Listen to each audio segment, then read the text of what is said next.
जय श्री राम। योगेश अनंत काले का सभी सुनने वालों को प्यार भरा नमस्कार। मित्रों, एपिसोड शायद 45 या 46 में, जैसे मैंने पहले वादा किया था कि वो हमने बात की थी भाष्यकार मेघातिथि और महर्षि देवल, इनके बारे में। क्योंकि इनके बारे में कहीं गूगल पे नहीं है, कहीं विकिपीडिया पे नहीं है, बस हमारे दो चार किताबें हैं वहाँ उनका उल्लेख है, तो आपको बताना जरूरी था। वो सूफी सांड को जरा छोड़ते हैं बाहर, है ना, और फिर से लौटते हैं 8वें और 9वें शतक के आसपास।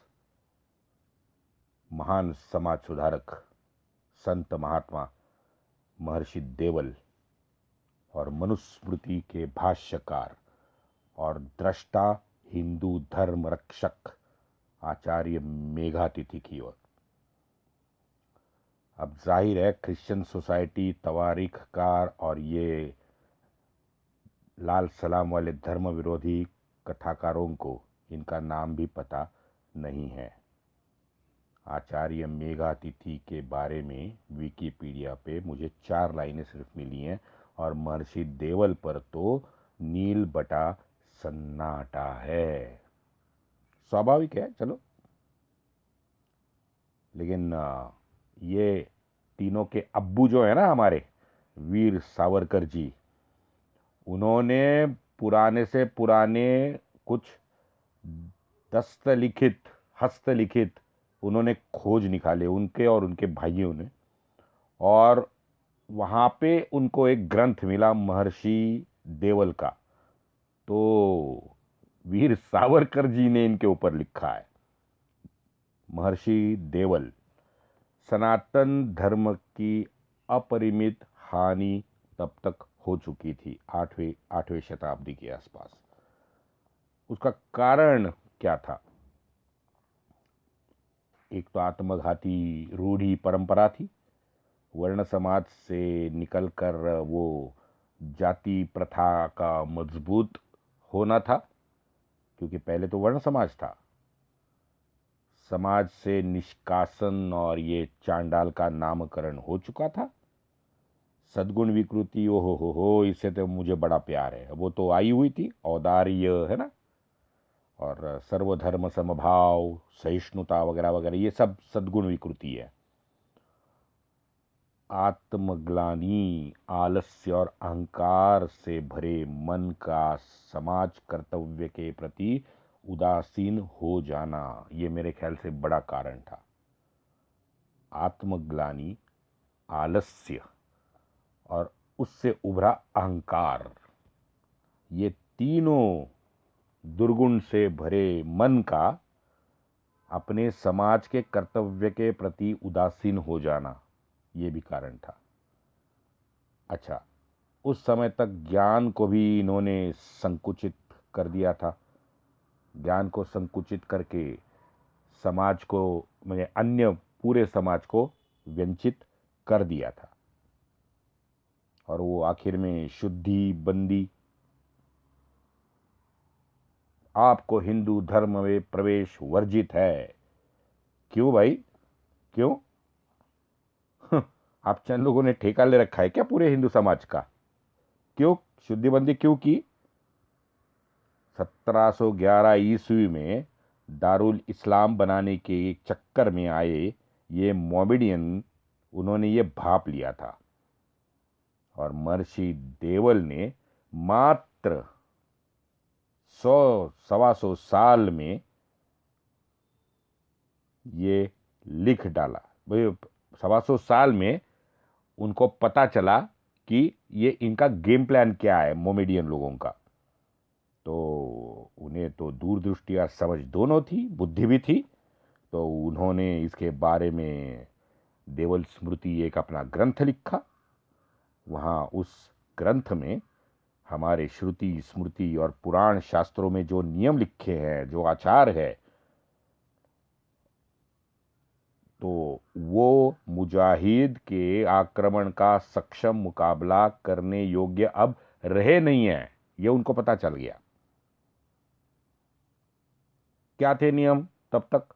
हम लोग सब जानते हैं कि भाई चलो दिन भर हम लड़ते रहेंगे, रात का समय हुआ, चलो भाई खाना खा एक एक साथ खाना खाते हैं।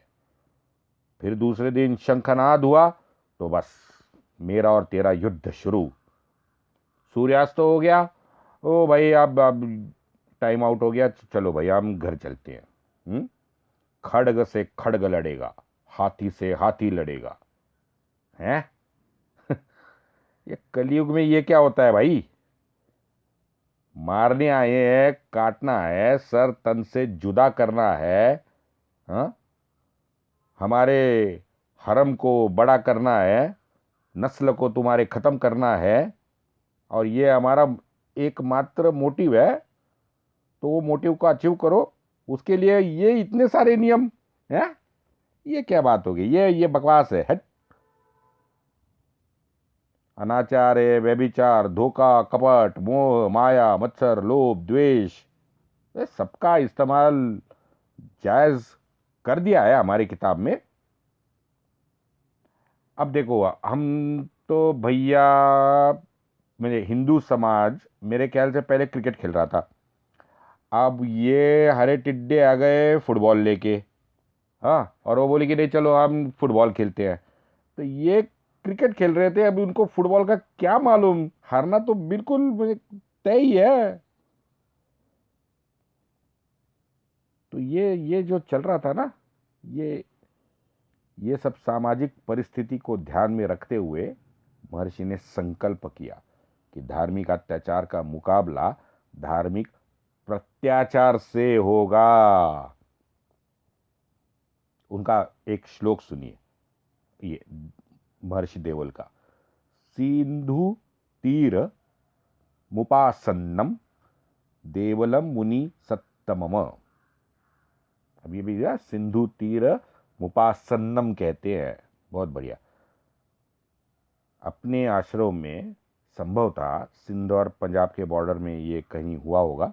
उसका ना प्रमाण है ना वो कई गांव का या किसी का उन्होंने जिक्र किया है।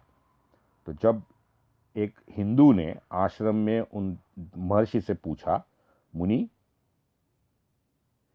म्लेच्छों ने उत्पात मचा दिया है, धर्माचार नष्ट कर रहे हैं और धर्मांतरण भी धड़ल्ले से हो रहा है, लेकिन क्या वो धर्मांतरित लोग पुनः हिंदू बन सकते हैं? मुनि कहते हैं, सनातन निर्मल नदी जैसा है, नितड़ है, निर्मल है, जहां पानी ठहरेगा समझो गंदा हो ही गया। शुद्धिकरण के नए नियम बनाने की आवश्यकता है। उस आदमी ने फिर पूछा, मुनि फिर ये बंदी क्यों है? महर्षि ने कहा, सीधा साधा उत्तर है, सनातन हिंदू कोई बनता नहीं है, होता ही है। अपितु वर्ण व्यवस्था में वो बन सकता है कि भाई ब्राह्मण का बेटा वैश्य बन सकता है, शूद्र का क्षत्रिय बन सकता है, लेकिन सर्व जीव जो है ये मूलतः तो हिंदू ही होंगे। अब मित्रों, हमारे शास्त्रकारों ने इस पे नियम कुछ बनाए ही नहीं थे। मात्र डर की वजह से शायद कुछ लोगों ने बाद में बनाए हैं, उसे निरस्त होना पड़ा। फिर वो अपना विषय नहीं है, तो उसके बारे में अभी बात नहीं करूंगा। लेकिन मित्रों, ये बात लगभग 1400 साल पहले महर्षि देवल ने बोली गई है। तो आप बताओ, सावरकर जी ने महर्षि देवल के बारे में लिखा है कि आपद धर्म के रूप में एक प्रगतिशील प्रतिकूल परिस्थिति योग्य विरोध करने का अमोघ अस्त्र धर्मशास्त्र में उपलब्ध इन्होंने करके दिया, बस उसका उपयोग करने वाला चाहिए। देवों ने दानवों का संहार किया, प्रसंगानुरूप धार्मिक लचीलापन भी दिखाया, लेकिन ये मोमिन का आक्रमण, उनकी सोच, ये सब अप्रत्याशित थी। हाँ, तूफान आंधी की तरह कुछ समझने से पहले ही हमारा समाज ध्वस्त होने लगा था। महर्षि ने इस शुद्धिबंदी का एक सुंदर तोड़ निकाला। वो अपने ग्रंथ देवस्मृति में लिखते हैं, पश्चातापी धर्मांतरित अगर धर्म वापसी जो भी करना चाहता है वो तन और मन से शुद्धि हेतु कुछ कर्मकांड करके आ सकता है। अब ये महिलाओं के बारे में जो उन्होंने कहा है वो सबसे बढ़िया है, सबसे पिन पॉइंटेड है। आप सुनो। महर्षि देवल जी लिखते हैं, महिलाओं के प्रति लिखते हैं कि जो महिलाएं म्लेच्छों के पास गई यानी खुद भी गई होगी पता नहीं, या अगवा की गई, या उनसे जबरदस्ती हुई, या मजबूरी के कारण गई, अशुद्ध महिला यानी बलात्कारित महिला हो, मात्र एक मासिक ऋतु दर्शन होने के बाद शुद्ध कराई जा सकती है। बहुत सुंदर है, मैं वापस पढ़ देता हूं। जो महिला म्लेच्छों के पास गई, अगवा की गई, जबरदस्ती से या मजबूरी के कारण गई है, वो अशुद्ध महिला या बलात्कारित महिला मात्र एक मासिक ऋतु दर्शन होने के बाद शुद्ध कराई जा सकती है। उसे कोई कर्मकांड की आवश्यकता नहीं होगी। क्या दिव्य विचार है मुनि जी के, वाह वाह, बहुत सुंदर। और सुनो, म्लेच्छ द्वारा गर्भधारित स्त्री भी, म्लेच्छों द्वारा गर्भधारित स्त्री भी शल्य प्रसूति के बाद शुद्ध ही मान ली जाएगी। क्या बात है। लेकिन इनके बारे में अगर सावरकर जी आगे जो लिखा है तो सावरकर जी को बहुत ये आश्चर्य हुआ जब ये पूर्ण देवल स्मृति में वो म्लेच्छों के ये नव बीज का कोई संदर्भ उन्होंने नहीं मिल पाया। बलात्कारित महिलाओं के बारे में है, पुरुषों के बारे में है ना, ऋतु दर्शन के बारे में है, महिलाओं के, ये सब है। लेकिन जो अभी वहाँ लिखते हैं कि वो शल्य में जिन्होंने ऑपरेशन करके, समझो ऑपरेशन भी हुआ है और ये बच्चा पैदा हुआ है, तो बच्चे के बारे में कोई संदर्भ देवल स्मृति में नहीं है। इसका सावरकर जी को बहुत बड़ा आश्चर्य हुआ है। क्योंकि मैं ये सोचता हूं कि भाई इसका क्या करे, ये बालक का, ये है तो म्लेच्छ का, अब इसमें संस्कार क्या करे, कैसे करे। सावरकर जी ने इस पे थोड़ा ज्यादा अभ्यास किया तो उनको पता चला कि बंगाल में बहिष्कृत महिला या कुमारिका के गर्भधारणा के असाधारण घटना घटने पर बाकी समाज की निंदा नालस्ती से बचने के लिए उस अपवित्र अशुद्ध गर्भ को यानी बालक को गांव के बाहर रहने वाले मोमेडियन को दिया जाए। वाह वाह वाह वाह, क्या अकल निकाली हमारे वो उधर के शास्त्रियों ने, क्या बात है। अरे मैं शर्म आ गई यार कि क्या मूर्ख शास्त्री है ये, जिसको इतना समझ नहीं आता कि भाई जिसे तू दे रहा है वो तो बैठा ही है संख्या बढ़ाने के लिए, वो तो आज भी बढ़ा रहा है, 4 4 5 5 10 10 शादी करके है, 20 20 25 25 रेवड़ी वाला है, लेकिन सारे 24 बच्चे हैं, नाम भी उसको धड़ल्ले से याद है, वो यूट्यूब पे बोलता है। अब क्या करे मित्रों, ऐसे ये अपने ही लोग हैं, अब क्या बताए, यही कहते हैं कि नहीं हमारे धर्मशास्त्र में ये लिखा है, जबकि धर्मशास्त्र में उसका उल्लेख ही नहीं है कहीं, ना वेदों में है, ना पुराण में है, ना स्मृति में है, ना श्रुति में है।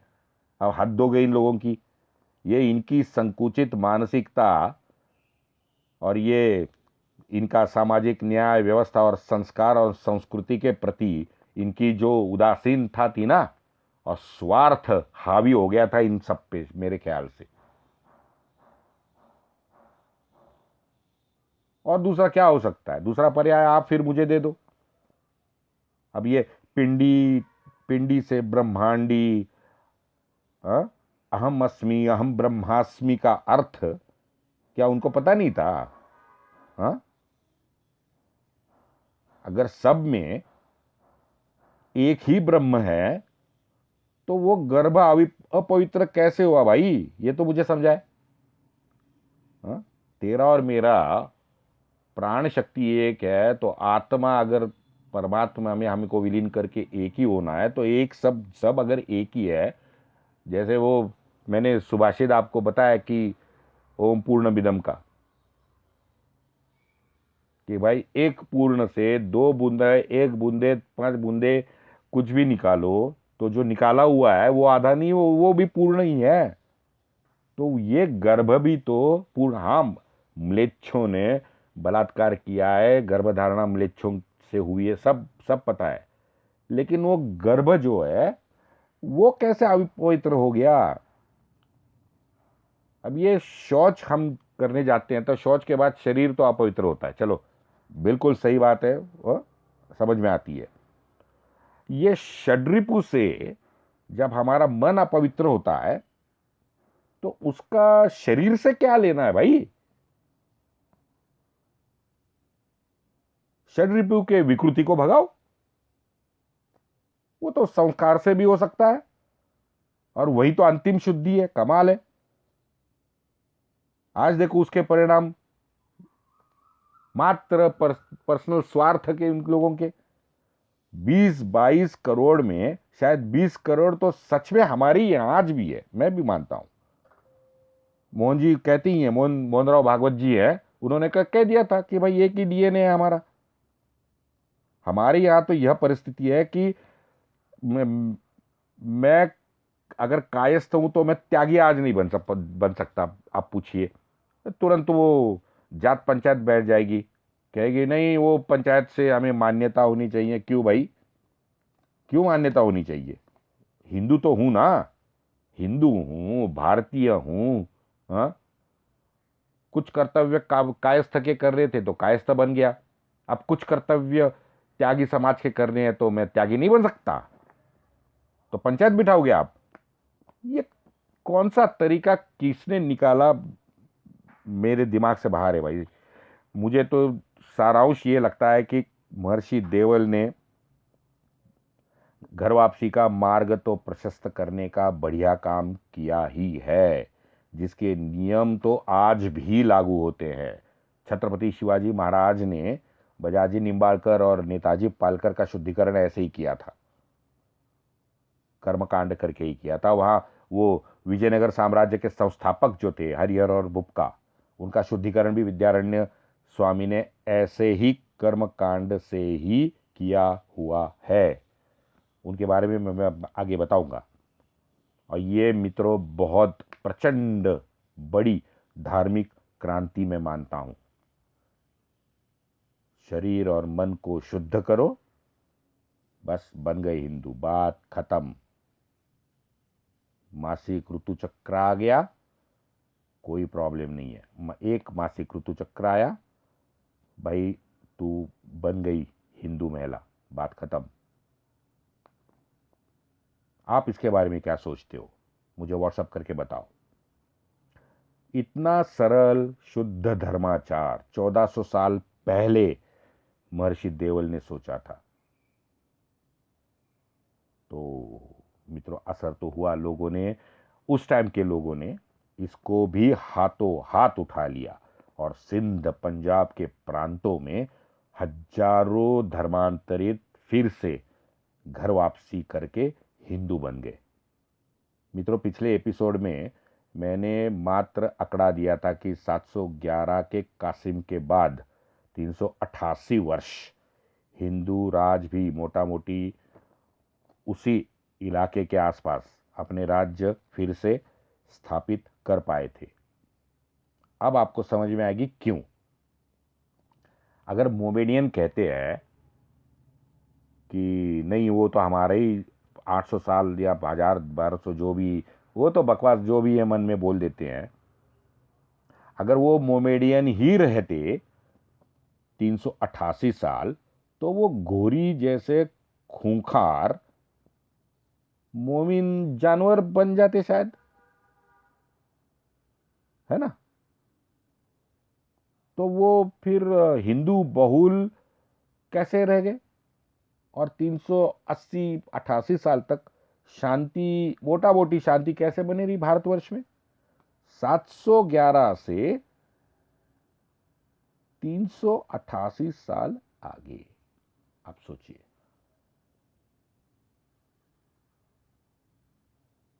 इसका सीधा मतलब है इस एक महर्षि के क्रांतिकारी बदलाव से लगभग लगभग हमें अकेले महर्षि के वजह से कम 388 साल इस्लाम को भारत भू से उन्होंने दूर रखा।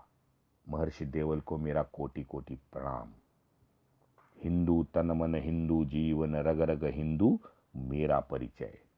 प्रसिद्ध कविता, श्रद्धेय अटल जी। वंदे मातरम।